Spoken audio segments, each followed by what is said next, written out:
I went to USC. I was in a dorm, as my home state is about 17 hours from there. Every night would end the same, with me finishing classwork or editing videos for a little bit of side money for YouTubers or kids who post to Instagram. Every night I would finish and hop in the shower. It was all the same every night. There was one night, though, I will never forget. I was showering and I heard my front door creak open, as it always did when it would open to a certain point. I quickly turned off my shower and listened for any sounds. Not a sound. I had my phone on the sink and I decided best thing to do is call one of my buddies. I called him and he answered. He sounded very sluggish and like he didn't want to go anywhere, but as soon as I told him what I heard, it was almost like you could hear his eyes open over the phone. He set his phone down and got clothes on, then returned to the phone and started talking to me. Then I heard a loud crash of what sounded like a piece of metal. This was weird to me, as I didn't have very many things in my dorm that were made of metal. My friend asked me what had happened, and I told him I had no clue. I heard his front door open over the phone, and then he said he's be right up.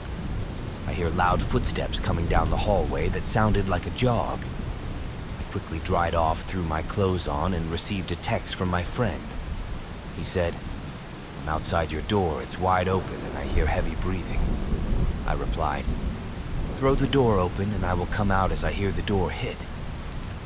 I prepared myself by the door handle to be sure I'd do as I told him. I hear the door hit the wall and I throw the door open. I see nothing.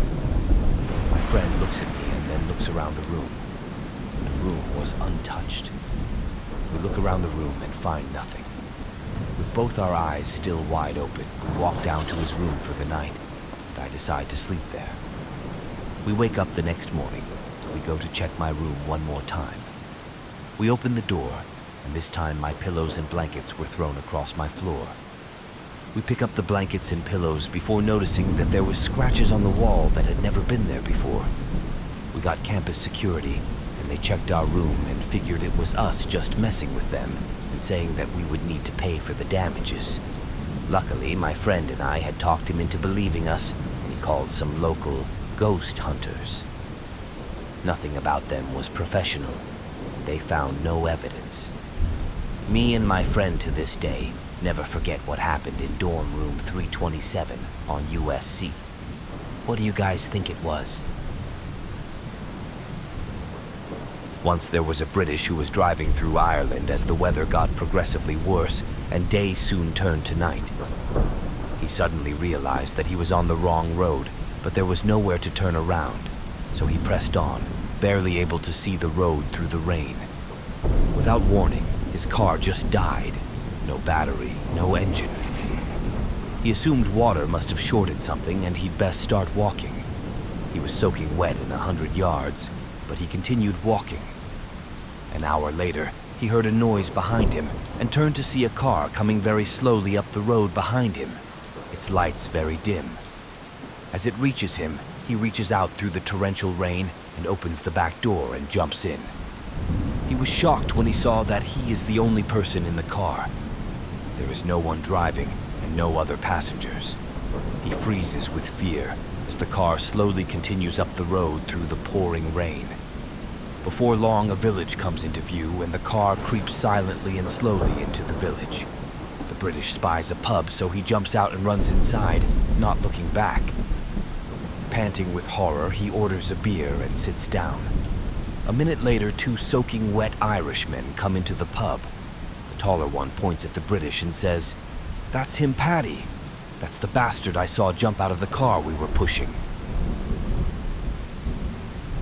When I was about 19-year-old, I was driving on a 2-lane road after work around 11 p.m. No other cars on the road. I was listening to the music and enjoying driving, and suddenly a guy in a red shirt on a bicycle swerved from the side of the road right in front of my car.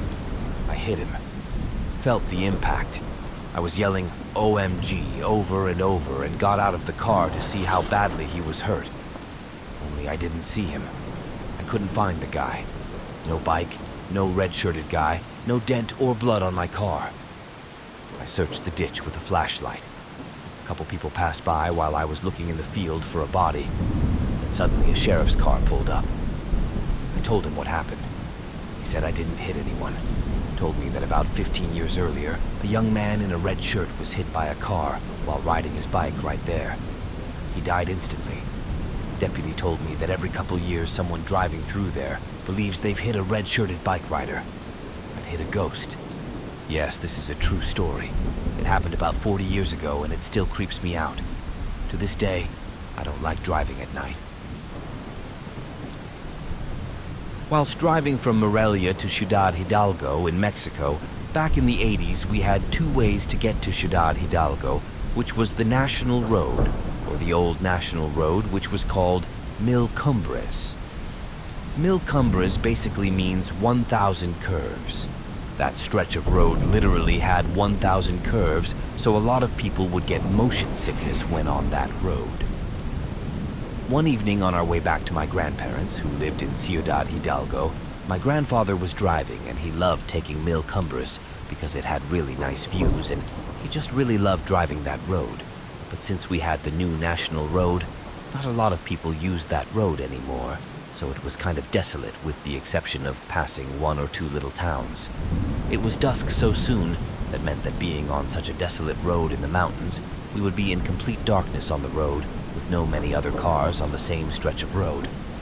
It took 2 hours to get to the town on that road, so maybe 45 mins into the drive it had already gotten really dark, and as we were driving my grandfather started slowing down. I was sitting in the back seat because my grandmother was in the front with my grandfather, so I kind of stood over the front chairs to see why he was slowing down. That's when I saw a hug tree log blocking the road. My grandfather came to a stop and immediately started going in reverse to turn around and get out of there immediately. After we turned, my grandfather stepped on the gas pedal. I immediately turned around to see if I could see anything, and as we were speeding away, I could see men very dimly because the light from the tail lights of the car were starting to get dimmer and dimmer, coming from out of the adjacent trees next to tree log on the road, with flashlights and guns. We were about to get robbed, and thanks to my grandfather's quick thinking and taking action immediately, we avoided it. That was the last time I was ever on that road.